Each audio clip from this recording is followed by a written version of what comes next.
मित्रों, नमस्कार। होली की आपको पूरी पूरी बधाई। हम सभी जानते हैं कि होली का महान पर्व हमारे भारत का प्रसिद्ध पर्व है। तो आइए जानते हैं होली में हम कौन कौन से ऐसे उपाय करें जिनसे हमारा जीवन सुख और समृद्धि से भर जाए। होलिका दहन की जो यह प्राचीन परंपरा है, ये अद्वितीय परंपरा है और इस परंपरा में हम अपने जीवन को सुरक्षित कर सकते हैं, व्यवस्थित कर सकते हैं। जैसे कि फाल्गुन मास की पूर्णिमा के दिन हम यदि भगवान हनुमान जी की आराधना करते हैं तो हमारा जीवन निश्चित रूप से रोग रहित हो जाता है।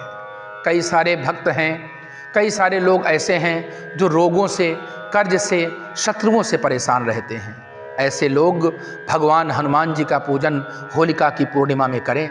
आप देखेंगे आपके जीवन में ग्रह बाधा का निवारण होगा तथा आप जीवन में समृद्धि और सुख की प्राप्ति कर सकेंगे। कई लोग ऐसा मानते हैं कि हमें बुरी नज़र लग गई है, या हमारा व्यापार नहीं चल रहा, हमारी नौकरी नहीं चल रही, हमारा स्वास्थ्य ठीक नहीं रहता।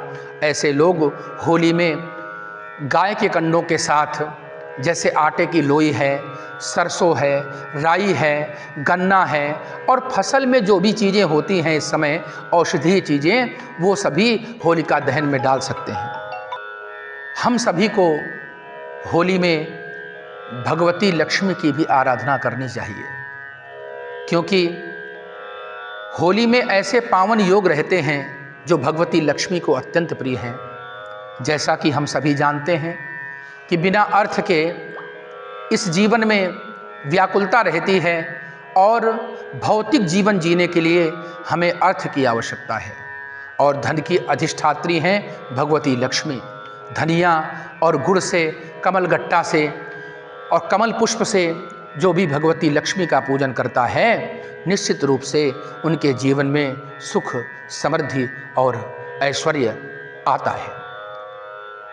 महालक्ष्मी नमस्तुभ्यं, नमस्तुभ्यं सुरेश्वरी, हरिप्रिये नमस्तुभ्यं, नमस्तुभ्यं दयानिधे। भगवती लक्ष्मी की आराधना करें तो निश्चित रूप से हमारे सारे संकट दूर हो जाते हैं। हमारी व्यापार में, हमारे जीवन में, हमारी नौकरी में, हमारे अस्तित्व में यदि कोई प्रश्न चिन्ह करता है या कोई विशेष बात आपके जीवन में आती है तो निश्चित रूप से आप माता बगलामुखी का आराधन करें। माँ पीताम्बरा की कृपा से निश्चित रूप से शत्रु विनष्ट होते हैं, और यदि नहीं भी विनष्ट होंगे तो आपके जीवन में ऐसा औरा बन जाएगा कि आप के जीवन में उनका प्रभाव नहीं पड़ेगा। शास्त्र भी कहता है कि हमें किसी को नुकसान नहीं पहुंचाना, पर अपनी रक्षा करना हर व्यक्ति का कर्तव्य है कि हम अपने आप को सिक्योर करें, अपनी रक्षा करें, अपने आप को मजबूत करें। इस प्रकार से, इस धारणा से यदि हम किसी भी प्रकार के तंत्र मंत्र का प्रयोग करते हैं तो इसमें कोई बुराई नहीं है। ये सारे शास्त्र, सारे मंत्र, सारे तंत्र हम सबके हितार्थ हैं, हित के लिए है। उद्देश्य क्या है इनका? जिन मंत्रों का, जिन तंत्रों का उद्देश्य अच्छा नहीं होता, हो सकता है वर्तमान में उन्हें परिणाम प्राप्त हो, पर आगे चल करके उन्हें उसका फल भोगना पड़ता है। इसलिए हम अपनी जीवन की सुरक्षा करें और अपने जीवन को रक्षित करें। तथा एक मन में बहुत जिज्ञासा रहती है लोगों के कि होलाष्टक लगा हुआ है। हमारे भारतवर्ष में होलाष्टक अर्थात होली के 8 दिन पहले सारे शुभ कार्य बंद हो जाते हैं। मैं इस धारणा के बारे में आपको बताना चाहूँगा कि होलाष्टक पूरे भारत में नहीं लगता। कहाँ कहाँ लगता है? विपाशे रावती तीरे, शुतुद्रायाश्च त्रिपुष्करे, विवाहादि शुभे नेष्टम, होलिका प्राग दिनाष्टकम।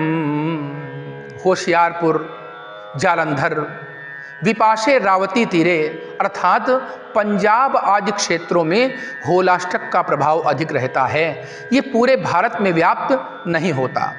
ये बात तय है कि सूर्य जब मीन राशि में जाते हैं तो विवाह आदि शुभ कार्य वर्जित हो जाते हैं, परंतु एक मन में गलत धारणा हमारे बैठी हुई है कि इस समय पूजा पाठ बंद कर देना चाहिए, कोई शुभ कार्य नहीं करना चाहिए। ये नितांत भ्रामक धारणा है। ईश्वर का आराधन कभी भी किसी काल में बंद नहीं कर सकते हैं आप, न करना चाहिए। ईश्वर की आराधना हमें हर काल में फल प्रदान करती है, चाहे कितनी भी विपरीत परिस्थिति हो। जो भी भगवान का अगर आप कुछ ना कर सके तो स्मरण करें।